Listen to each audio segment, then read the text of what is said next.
Bem-vindo ao Fala aí Doutor, esta é a segunda temporada. Eu sou a jornalista Dayana Pasquim e hoje estou recebendo nos estúdios o diretor-presidente da Unimed Pato Branco, Dr. Ricardo Oppen, seja muito bem-vindo. Olá, obrigado. Ele que é médico especialista em cirurgia geral, em cirurgia do aparelho digestivo, em endoscopia digestiva e cirurgia bariátrica e tem inclusive mestrado em cirurgia, né, doutor Ricardo? Sim. Temos muita coisa para conversar hoje.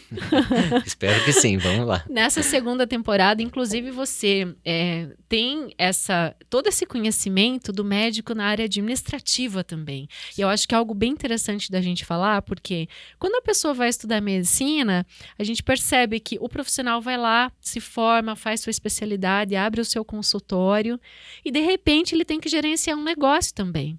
Né? E, de repente, ele tem que lidar não só com a técnica de fazer com que o seu paciente se sinta bem, mas também com essa parte gerencial. Como que foi para você essa experiência e como tem sido, né? Já que hoje você está na diretoria da Unimed? Então vamos lá, para esse bate-papo sobre esse assunto é muito interessante, né?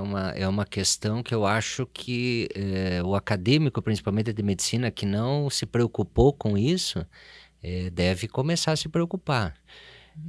Hoje em dia é quase impossível ser só médico, né? Exceto se você for um funcionário de algum setor, enfim, que você se dedique exclusivamente a isso. Mas se você partir para a carreira de profissional autônomo mesmo, como o médico caracteristicamente ele vai ter que se preocupar em algum momento da sua vida com algum tipo de gestão. Seja a gestão da sua profissão, do seu consultório, a gestão da sua própria economia, né? Mas ele vai ter que saber disso. É interessante que eu acho que o paciente que chega para o profissional, ele nunca tem essa noção. Sim. Raramente. Para o nosso paciente, e assim como nós, quando nos colocamos, quando o paciente, também pensamos Sim, assim, né? Você senta na frente do profissional, do médico, né? Mas existe um contexto todo ali, né? Existe aquela clínica onde você está consultando, né? Existe a parte administrativa dessa clínica, existe a parte administrativa dos convênios, que hoje cada vez mais frequentes, né? E do empreendedorismo que isso tudo exige hoje em dia. É muito difícil uma especialidade em que você simplesmente pare de estudar. O mercado vai te selecionar se você fizer isso, né? Então, a parte do empreendedorismo também entra na profissão médica, né? Muito bom. A gente vai falar disso mais um pouquinho daqui a pouco. Eu quero falar agora do seu início dos seus estudos, já que você falou desse nunca parar de estudar, que é fato, né? Eu vejo que a sua área, ela tem um tripé, né? Você, com toda a sua formação, né? Médico cirurgião geral, cirurgia do aparelho digestivo, endoscopia digestiva e cirurgia bariátrica, eu vejo que você tem tanto os aspectos clínicos, quanto os procedimentos cirúrgicos, é claro, né? E também a parte dos diagnósticos, né? De toda essa investigação, que é tão importante, cada vez mais acho que o jovem está buscando, né? Fala um pouco dessa sinergia entre as suas áreas de atuação e de como que foi você buscar a medicina, o início da sua trajetória profissional. Sim. Eu nunca tive tanta certeza de ser médico, né, como a partir do momento que eu decidi pela especialidade. Aí sim que eu entendi que realmente era aquilo que eu queria, né, a especialidade cirúrgica. Mas não fui um cirurgião do aparelho digestivo desde o início, né? Eu tinha duas paixões, a cirurgia vascular e a cirurgia do aparelho digestivo, né? E elas conviveram juntas até os últimos momentos, até onde eu não podia mais deixar de decidir pela escolha. Tava na encruzilhada. Agora vai ou vai? Mas a história é um pouquinho mais longa. Pode contar. Antes disso, eu iniciei a faculdade de processamento de dados aqui em Pato Branco, né? Acho que foi a segunda turma da antiga Facicom. Olha só. Talvez ninguém mais lembre Revelações. disso. Você chegou a terminar esse curso? Só não, parou daí? Não. Não, porque na época eu não entendia como a informática ainda é uma coisa tão amadurecida, né? Ver como a gente erra nas escolhas, né? Não tem como você avaliar as escolhas do passado com os olhos de hoje, né? Então, naquele momento era ainda muito inicial, muito primitivo. Nós estamos falando de 1987, alguma coisa assim, né? Então era muito primitivo. Mas aí fui para a carreira médica, resolvi fazer novamente cursinho, estudar e buscar o vestibular. Passei na Universidade de Passo Fundo, Faculdade de Medicina da Universidade de Passo Fundo. Me formei lá, fiz residência, né? Fiz as minhas especializações lá em Porto Alegre, fiz o mestrado também em Porto Alegre, na Universidade Federal do Rio Grande do Sul, né? No Hospital de Clínicas. Enfim, e fui agregando esse conhecimento aí, né? Então tem um pedaço da minha história lá no Rio Grande do Sul e o outro pedaço aqui em Pato Branco. Muito bom, você é daqui, nasceu aqui, Sim. saiu para estudar, foi gaúcho durante esse período de formação. Dupla nacionalidade. E daí o bom filho a casa torna e tem essa carreira, essa trajetória, né? Aqui. Isso. Eu tinha um vínculo forte lá no Rio Grande com a educação, com o ensino médico, Sim. propriamente dito, né? Foi isso que me levou a fazer o mestrado, né? Porque dentro da área médica isso não é tão frequente, né? Não é ainda uma profissão em que os médicos buscam essa formação acadêmica, né? Mas isso te ajuda para ser professor também, né? Você tem lecionado ou já lecionou? Eu sei que você já lecionou. Sim, né? sim. Já fui médico preceptor de serviço de residência médica na própria faculdade que me formou, né? Sim. Antes de voltar a Pato Branco, né? Aqui também já tive envolvido um período aí com a faculdade de medicina, né? Hoje eu não estou diretamente envolvido. Posso dizer que sou um apoiador, mas não na sala de aula, porque os meus afazeres hoje não permitem que eu consiga, né? Principalmente a parte administrativa da Unimed, né? Eu tive que fazer, quando entrei na diretoria, eu tive que fazer essa opção em continuar com a parte acadêmica, né? Tenho que me conter um pouco, senão eu não consigo. Né? Não dá para fazer, ainda mais com tantas especialidades, né? Você é procurado por muitos pacientes todos os dias e o consultório nunca pode parar, né? Então, como você falou antes, né, é bem interessante a tua observação sobre a especialidade, né? A questão clínica, cirúrgica e método diagnóstico, né? Pois as duas paixões elas contemplavam a mesma coisa, né? Porque a cirurgia vascular, uma outra área, também tem isso, né? De clínica, diagnóstico, né? Terapêutica. Então, por isso que as duas andaram juntas, né? E falando dessas três áreas, assim, alguma delas tem um peso maior? Eu tenho a impressão que a cirurgia ainda é uma das coisas que você... talvez você seja mais procurado por ela, ou é o diagnóstico? As pessoas hoje estão querendo saber antes se estão com algum problema no aparelho digestivo ou não. Então, é boa colocação, porque é uma mudança que eu tenho visto ao longo dos anos, né? Eu tenho 26 anos de formado e no início as pessoas procuravam buscando o tratamento, né? Então, a cirurgia ela era mais procurada, vamos dizer assim. Hoje, felizmente, as pessoas buscam diagnóstico e prevenção, principalmente, né? Raramente eu atendia no começo alguém que me procurasse para uma colonoscopia por rotina, por prevenção, né?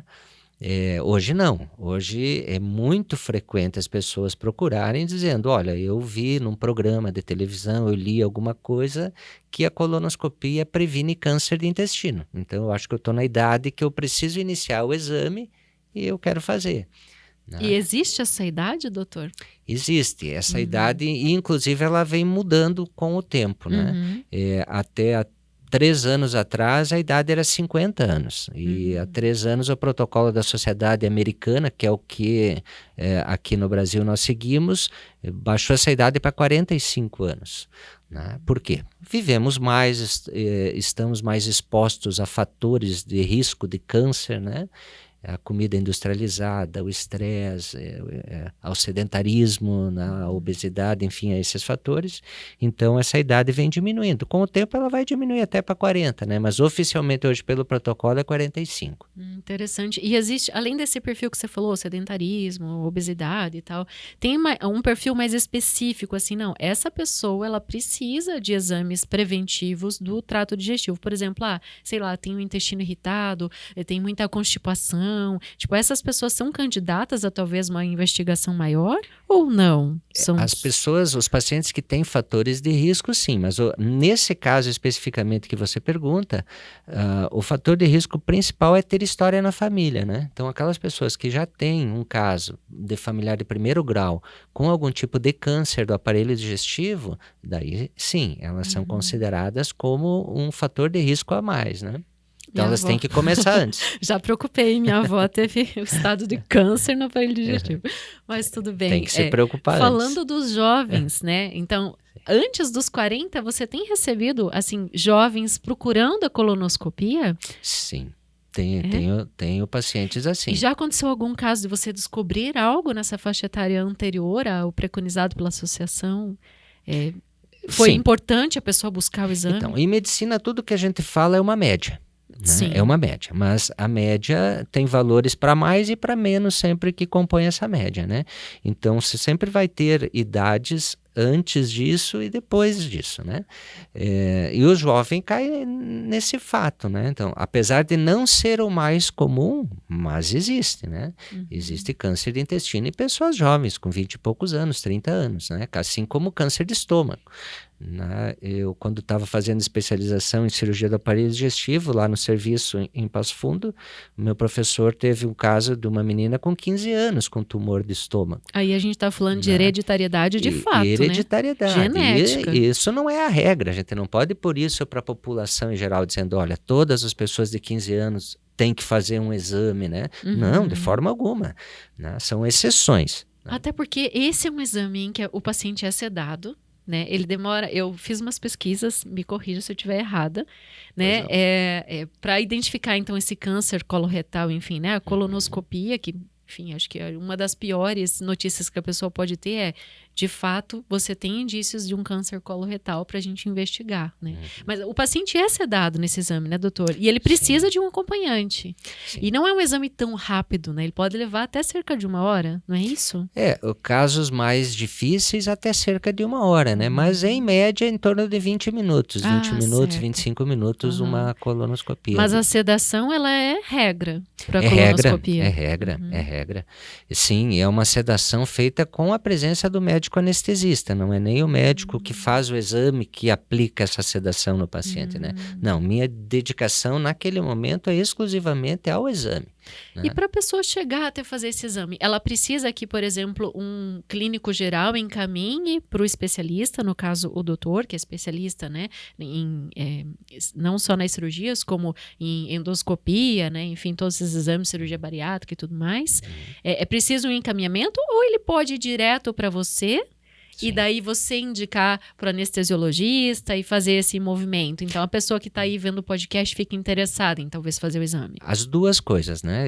Eu recebo hoje pacientes indicados pelos cardiologistas, pelos ginecologistas, né?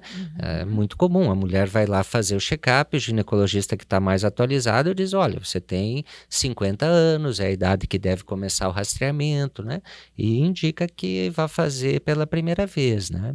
Então, das duas maneiras, assim como tem os pacientes que vão direto no consultório, olha, como eu citei antes, né? Eu vi lá num determinado programa que estavam falando de prevenção, eu vim ver se eu me encaixo agora na idade ou, enfim, para começar a fazer o rastreamento, né? As duas coisas. Interessante.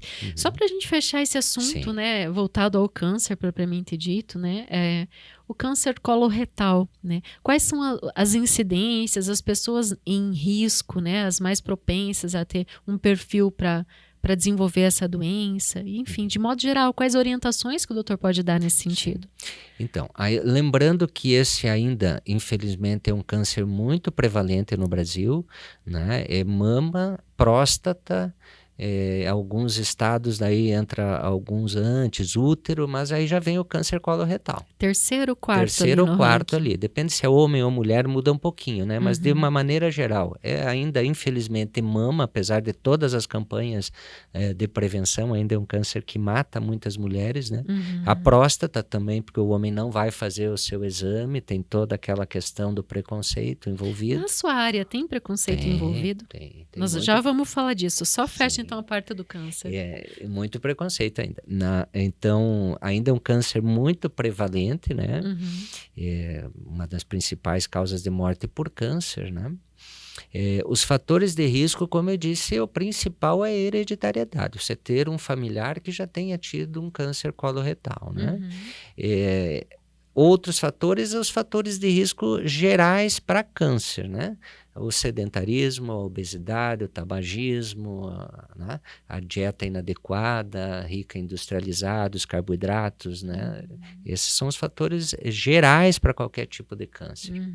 Tem a questão da gordura visceral, né? O falso magro também pode acontecer com essa pessoa? A obesidade é um fator de risco para câncer, comprovado estatisticamente. Sim. Vamos falar desses preconceitos, doutor. O que faz com que a pessoa tenha... Nossa, eu preciso fazer esse exame, mas o que? Ela tem vergonha, ela tem medo, porque, né, ela tem que ser sedada, enfim, é todo um processo, né? O medo, ele é da exposição, esse é um raciocínio meu.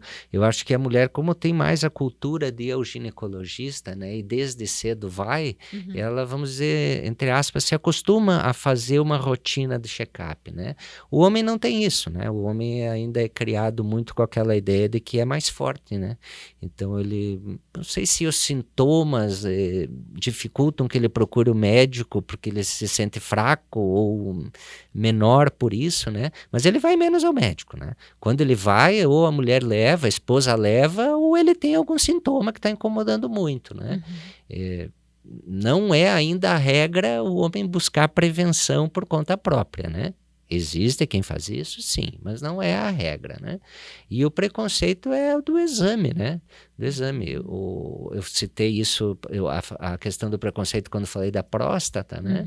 Porque é o mesmo local a ser examinado, né? E o homem não quer ser examinado ali, não. Existe a confusão com a masculinidade, né? Uma coisa não tem nada a ver. Você ser mais másculo ou menos másculo vai morrer do câncer igual se você não fizer o diagnóstico. Mas a exemplo da endoscopia, que a gente tem uma microcâmera, né? Não é um caso semelhante na colonoscopia? Sim, completamente semelhante. E o paciente está sedado. Até ele entender isso, né? Tem um delay aí que às vezes pode custar muito caro para ele. Né? Então tem que abrir as mentes, né? Porque um exame de diagnóstico pode salvar demais, né, doutor? Demais. E eu quero fazer ainda propaganda para os urologistas, né? Colocando a próstata, né? Que a gente faz campanhas aí de conscientização e tudo, né?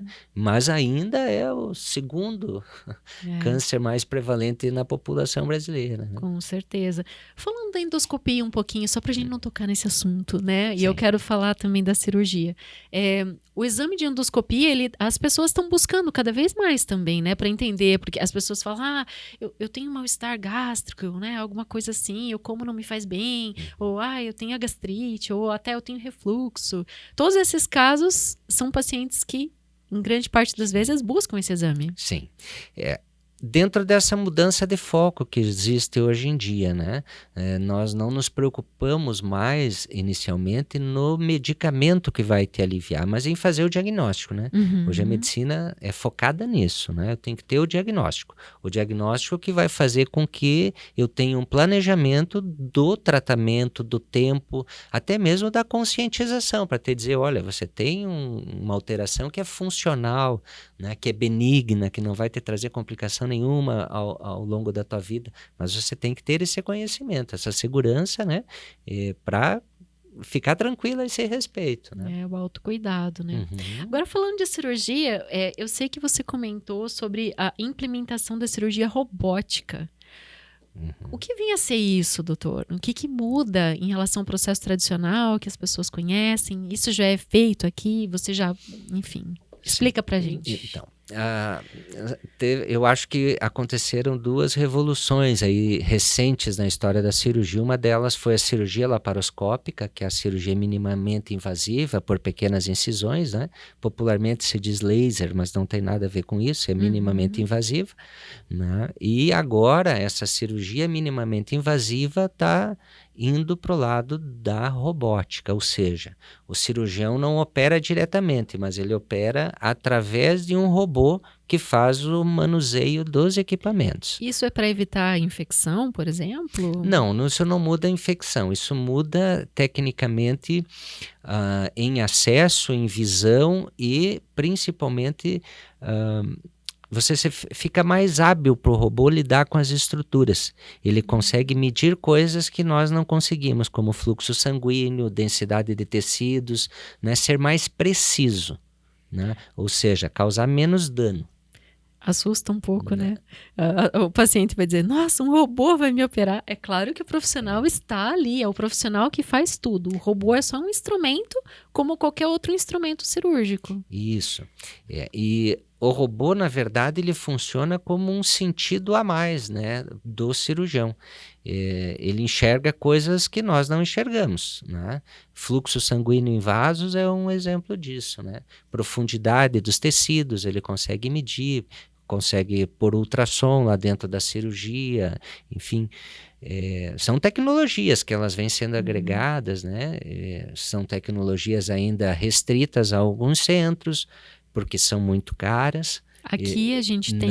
Nós não temos ainda. Você já teve a experiência de estar com alguma equipe ou num congresso visualizando um procedimento? Há algum tempo a cirurgia robótica já vem participando de congressos, né? Então, a gente que está habituado a frequentar os congressos, né, tem visto isso. Então, sempre vai ter lá exposição de robô e cirurgias ao vivo, né? Eles estão, aos poucos, começando a implementar essas diferenças, né? Mostrando para os médicos, conscientizando de que existe e isso é uma coisa que vai agregar. Muito bom, hein? Notícia em primeira mão. Aqui no podcast Fala aí, doutor. E por falar nisso, doutor, vamos falar do cooperativismo, do médico cooperado, né? Desse trabalho à frente de uma instituição, né? Como diretor-presidente, que é a Unimed Pato Branco. Como que foi para você aceitar esse desafio, né? Da presidência? Sim. Nunca é fácil, né? Nunca é fácil. As decisões, elas sempre envolvem muitos aspectos, né? Principalmente que isso vai mexer com a tua vida médica, né? Não tem como você... Reorganizou a agenda toda. É impossível, né? Você partir para a parte administrativa do negócio desse porte, achando que isso não vai interferir na tua vida médica, né? Você teve que atender menos pacientes por semana, por exemplo? Sim, atendo menos. Realmente organizou ali. Sim, eu tive que dispor alguns horários em que eu me dedico exclusivamente lá à administração da Unimed Pato Branco. Para fazer sorrindo, né?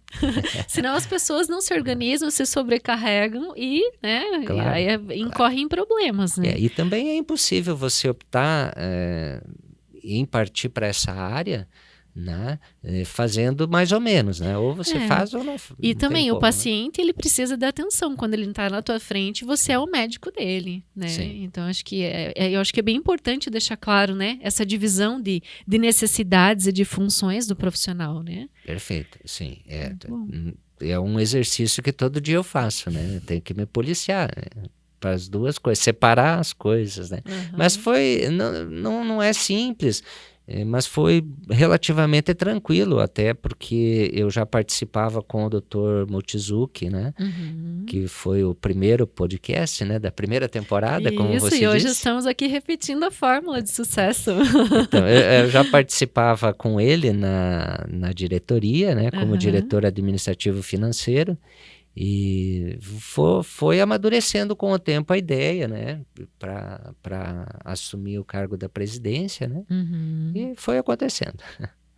Em relação a ser um médico cooperado, né, eu acho que o profissional ele tem um leque diferenciado, porque existe uma estrutura, né, que é a Unimed, né, que é essa cooperativa extremamente organizada e setorizada. Então, o que muda para o profissional que está cooperado? O cooperativismo, como em qualquer área, né, é a questão do associativismo. Você está num grupo trabalhando por aquela profissão, né? Em qualquer área do cooperativismo. No trabalho médico não é diferente, né? A definição da Unimed é uma cooperativa de trabalho médico, né?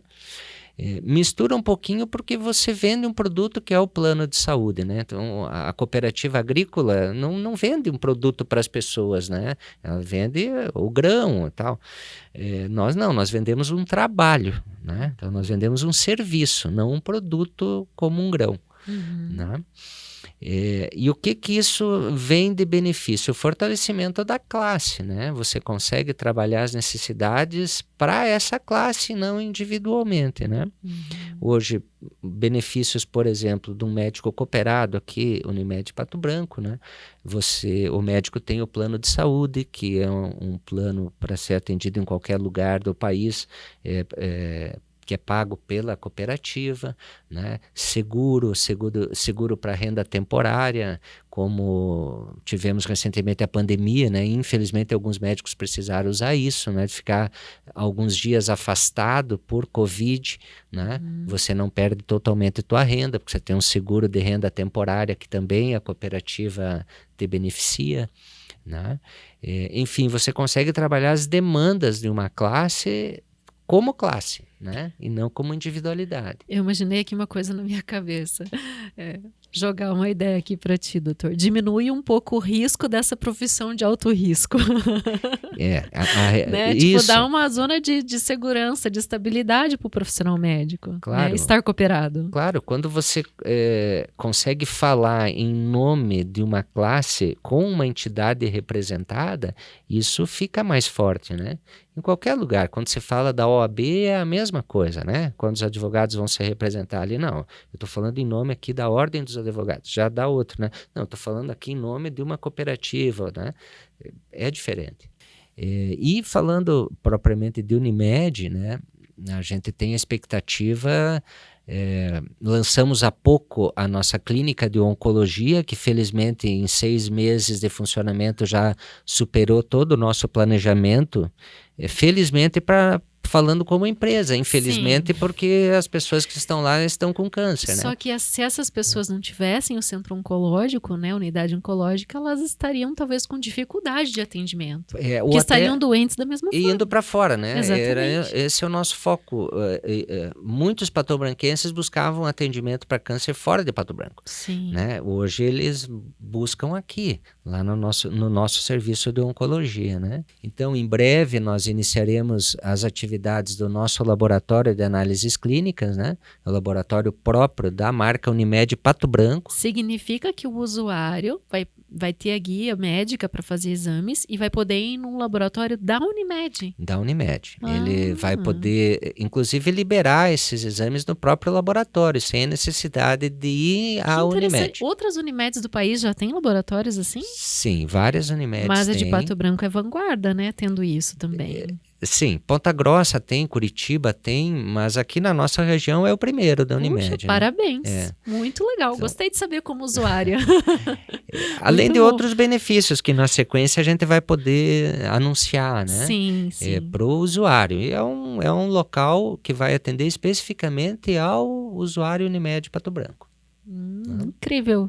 Bom demais de saber. Inclusive, essa é uma situação que eu posso revelar, como você pediu, de novidade, né? É que o laboratório da Unimed vai contar com um espaço exclusivo para o médico cooperado. Associo a resposta ao que você comentou do cooperativismo, né? Quais são os benefícios. Então, esse espaço ele é exclusivo de atendimento ao médico cooperado e à sua família, aos seus dependentes. Esse espaço em nada compromete a estrutura do atendimento ao nosso usuário. Esse atendimento vai continuar correndo normalmente, né? Quando o médico, o seu familiar ou seus familiares chegarem ali, eles terão um local exclusivo, né, para serem atendidos. Muito bom, já vou dizer para o pessoal que está ouvindo o podcast, se você está no YouTube, o endereço do laboratório vai estar aqui na descrição do vídeo. Tá certo. Para você já saber onde vai ficar. Doutor, quero falar um pouco do extra doutor Ricardo, né? Só o Ricardo Open faz o que mais da vida? Sei que gosta de música. Administrar a Unimed também, no terceiro turno, à noite, reuniões e tudo. Né? Mas tem que ter o cano de escape sempre. Sim. Eu curto música, curto atividade física, eu faço atividade física, procuro ter uma nutrição adequada também, manter minha dieta sempre adequada, né? E gosto de sair por aí, de ouvir umas músicas, né? Música ao vivo, violão, viola. Você gosta de tocar, inclusive, violão e viola, né? Gosto e toco alguma coisa, nada que profissional. Para passar ali, espairecer a cabeça. Só para espairecer. Mas é muito bom, né? Sim. Eu acho que o ser humano, ele precisa da arte, né? Buscar esse equilíbrio. E a medicina é uma arte também, né? E ela cobra muito da gente, né? Cobra. Então, se você não tiver alguma maneira de vez em quando, dar uma baixada no estresse, né? Dar uma acalmada na mente e conseguir pensar diferente, né? Recomendo até aos que estão iniciando aí na carreira médica que tenham essas válvulas, né? Inclusive, eu gostaria de finalizar contigo pedindo este conselho, sabe, com a sua experiência, que conselho você dá para aquele profissional que ou se recém-formou, está cursando medicina, né, ou está pensando na especialidade que vai fazer, sabe, um conselho de fato para seguir na vida profissional e ser um médico feliz, realizado, né, poder ter essas frentes de ação. Primeiro que estudem. Estudem. Esse é sempre o melhor conselho, né? Estudem, mas continuem estudando, né, não pensem que o estudo termina no dia da formatura, né, o estudo começa ali. Porque é aí que você vai aprender realmente aquilo que você precisa continuar estudando. Então, tem o estudo como um amor da tua vida. Não pensa em se divorciar dele em algum momento, porque você vai se dar mal. Então, esse seria o primeiro, né? E o segundo é que não esqueçam que vocês continuam sendo pessoas, né? Então, eu resumiria nesses dois, né? Continue sendo pessoa, né? Não vire qualquer outra coisa que não seja uma pessoa médica, né? Perfeito. Muito bom, doutor. Muito obrigada por compartilhar conosco todas essas informações. A gente está muito feliz de abrir a segunda temporada com você aqui, doutor Ricardo Oppen, diretor-presidente da Unimed Pato Branco, com todas as especialidades, dividiu conosco tantas novidades, né? Expectativas, revelou. Gratidão. Que bom. Igualmente. Muito obrigado pela oportunidade. E fica o convite do próprio diretor-presidente para que você acompanhe cada vez mais o podcast, né, doutor? A gente quer que o podcast chegue a muitos lugares, né? Que a gente traz informação de utilidade pública aqui, né? Sim. Veja a importância hoje da pessoa saber, né, que talvez ela tenha que fazer uma colonoscopia, né? E pode evitar tanta coisa no futuro. Com certeza. Né, entre outros. Então, se você está nos streamings, né, na Apple Podcast, no Spotify, deixa a sua avaliação para o podcast Fala aí, Doutor. Se você está no YouTube, deixa o like, compartilha com quem você gostou e acompanhe sempre todos os episódios. Inscreva-se no canal do YouTube da Unimed Pato Branco. Siga o podcast Fala aí, Doutor no Spotify. E não perca nenhum episódio. Se você já nos segue, deixe a sua avaliação.